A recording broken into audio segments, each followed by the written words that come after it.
Hi, everyone, and welcome to another episode of UBS Road to the Election, an Election Watch series. I'm so happy to welcome to the studio my guest today, Admiral John Greenert, UBS America's Advisory Council member and an absolutely decorated military veteran. And thank you for your service, Admiral, and thanks for being here. Thanks, Anthony. I appreciate it. You and I have sat together. We've talked about lots of things in our careers together here at UBS. But, today we're sort of looking at the geopolitical side since this is an election-based show. People keep asking, it's a unique situation where you have potentially two incumbents taking the seat again. If President Trump gets voted in again, second term, same with Biden. So what might be different in a second term for either one of these men? Sure. Well, their approaches will be different. For example, if President Biden wins, why not continue more of the same? But the way this will transpire, the winner after the election and before inauguration, they'll have a transition team. And a lot of times the transition teams go in place late fall, before the election. For example, Hillary Clinton had a team in place in August. They were so confident. And my point is, they had all their cabinets selected, they had all their policies. So this is what happens during this transition team. So to my point, in the Biden administration, they have their budget, it's on the Hill, there's no need to change the budget. A Trump presidency, the incoming different party, will have the opportunity to amend the budget submission. So that's the first, it's not the only way, but it is a way for them to change things right off the bat. That budget that is going to go in next year is not mine, and they can make changes. Increase defense, decrease defense, whatever, and they'll make those changes. Number two, they'll decide, well, what regulations do I want to change? The Biden, I like what I have, or I want to add more. I'm not worried about getting reelected again. It'll tend to be more aggressive in regulatory changes. Trump administration might say, I want them all out, as they did before, and that would be another case. Who's going to be in the cabinet? Who's going to be in the White House? I think you'd have to agree, having the Biden cabinet in place and hardly anybody changed. Think about that. The White House pretty much the same for all these 4 years. It would be very unusual if we didn't have some change out. But that would be a message. It would be a signal as to kind of where they're going, where they're putting in there. Trump administration, if they do what they did before, if you have anything to do with the previous administration, you're out. Judges, you're out. And in fact, speaking to the current service chiefs, traditionally they are never changed out. They're apolitical, but they have been told you might prepare yourself to be fired if we change, administration's party, because they're not my service chiefs. And then lastly, foreign policy, where a lot of the geopolitics may come in. What do we feel we want to go after now? And a lot of what Putin does, a lot of what Xi may do, Kim Jong-un, you never know what he's going to be up to.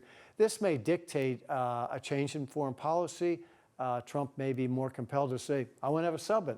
I've said, and it's been part of his campaign, I'm going to sit down with Putin. We're going to get ourselves a ceasefire, and we're going to move ahead. Same question in the Gaza Gaza Strip, etc. So these are the sorts of things that go on in the fall. The incumbent tends to keep things the way they like them, maybe a little more aggressive because you're not worried about a re-election. The other side, it's time to make the changes they promised. Yeah. I mean, I know that you've had a seat at the table in many former conversations in the White House and cabinets as being the former chief of naval operations back in 2011 through 2015. So, this is where your expertise is really so crucial and key. And specifically when it comes to NATO and a lot of our allied members, there have been media outlets, of course, and you never really know what to trust in the media. Sometimes it's hype, sometimes it's an exaggerated story, but where there are fears, again, if Trump comes back into office, that there might be issues where he pulls out of NATO and, obviously affects what's going on with Russia, Ukraine. Sure. Are you concerned about that, knowing what we know from the past and what potentially could be coming, as you said, a second term for any president? They kind of really go really hard because they don't have to worry about getting reelected. Right. I don't think, I'm not concerned that, for example, we're going to pull out of NATO. Something people have to remember, the old checks and balances we learned in civics class. And what I mean by that is we are in treaties that are ratified by the Senate. If you want to pull out of a treaty, you have to go and say, I'm going to make this change to the treaty, and it has to be ratified. So Something like that you can't unilaterally just take out. You can put in place executive orders, you can make regulatory changes, policy changes, but as far as being embedded or being committed, the nation committed to a treaty, no, you can't do that. And that's important because when we look at NATO, I do believe there'll be an economic question. What are you doing to contribute to it? What part of that? I expect they know that's coming. That'll build anxiety. Sure. Where's your 2.0 GDP, right, that you promised? And let me see this. But you know, in Asia, there's another factor. We have this thing called AUKUS. AUKUS stands for Australia, UK, US Agreement to where we will collectively build nuclear submarines for Australia, share technology, and it goes beyond nuclear technology. It involves anything from hypersonics, cybersecurity, undersea technology. It would be supercomputers, quantum computing, a lot of things. Tons of technology. A lot of that. And there's a lot of money involved in that, a lot of industry. Will we be willing to continue to support that? And that has Australia nervous, it has the UK nervous, and there are bilaterals with Japan, with Korea. So there's more than NATO because it has an economic element. Finally, I would tell you, when you go back to NATO Ukraine, the most recent supplemental, $61 billion going to the Ukraine. The vast majority of that is going to our defense industrial base, and that is to resupply equipment we sent over to the Ukraine. So of course we're sending more equipment over, but a lot of this will backfill it, and it will restock, you know, our munitions stockpile. So your major defense industrial base are going to be knocking on the door of whoever comes in and said, hey, we're keeping this supplemental, right, because I got a lot of orders, and it is a big economic thing. And they are manning up. They're bringing so many more people in.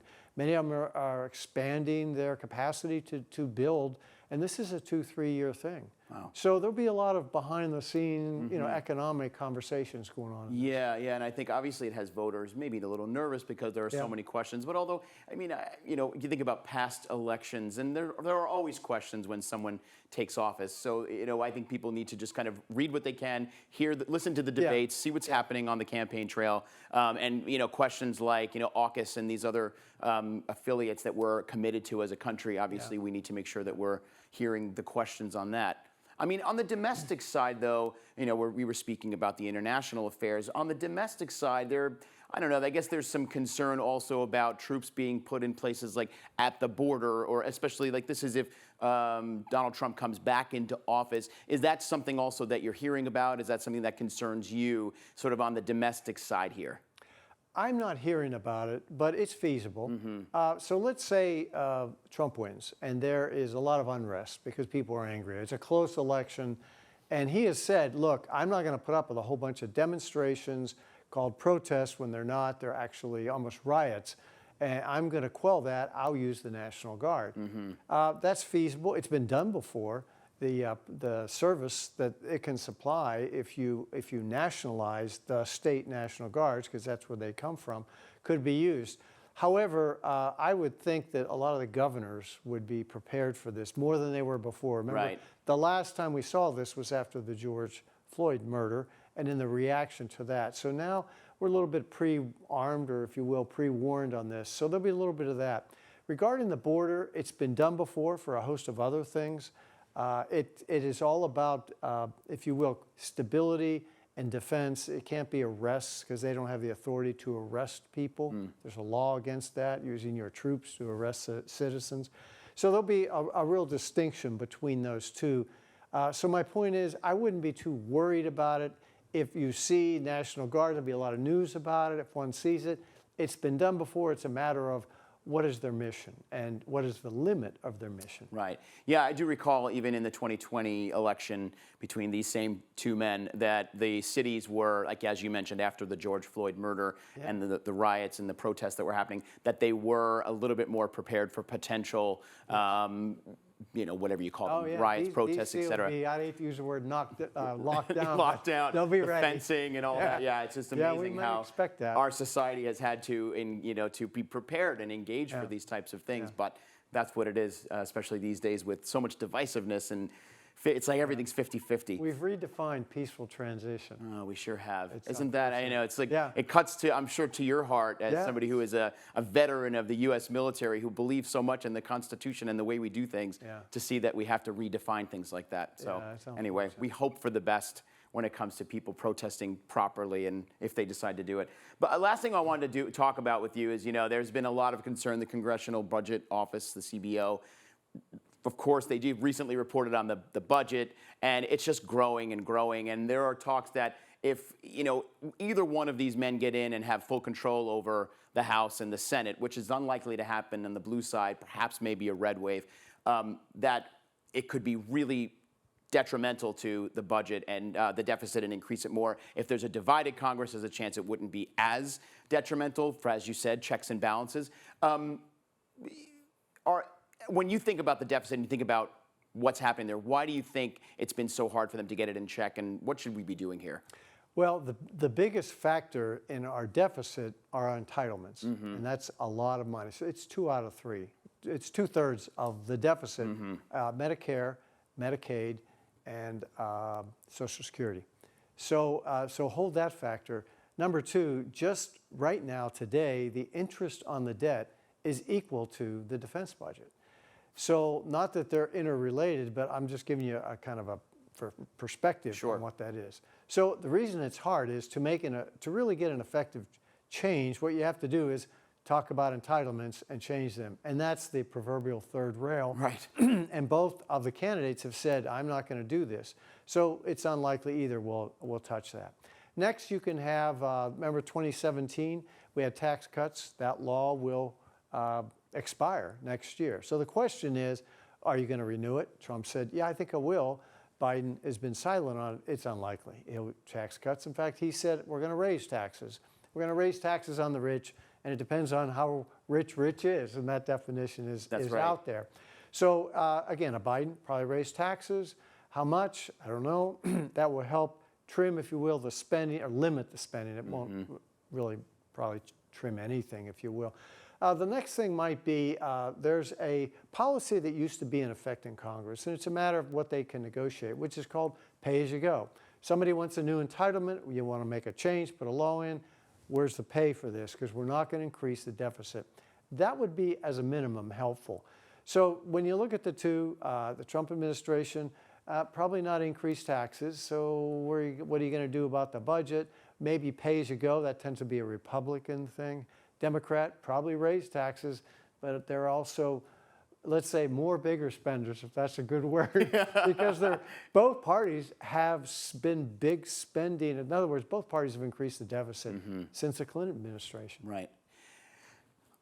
There always is a lot to unpack, right? And I'm glad we were able to get through it all. So, and thank you for your stalwartness, your clear, concise answers, and keeping people calm. I think is a really important thing to do right now. First of all, thank you also for being a member of the UBS America's Advisory Council. Thanks, Anthony. You work so closely with so many of our clients and so many of my colleagues here in this office and others, and we rely on you for your strength and your, the way you kind of see things, and your experience clearly is a major factor in why you're such a crucial member of that team and keeping people calm. This is a firm of character. Yeah. And that's why I'm really proud to be here. It's same here. And again, thank you for your years of military service, Admiral Greenert. Good to see you. So yeah, let's do this again soon. You're a joy to have. I look forward to that. See you soon. Thank you. And thank you all for watching. Please, if you like any of these shows, we encourage you to share them with your friends and family. And there's a lot more where this came from at ubs.com/election watch. Other episodes in this series are there. Plus, we've got lots of other election-related content. And of course, that'll be ramping up over the next couple of weeks and months until we get to November. So make sure also, if you want to continue this conversation, which we hope you do, you'll do that with your UBS financial advisor. Until next time, I'm Anthony Pastore. Thanks for staying with us, everybody. Have a great day.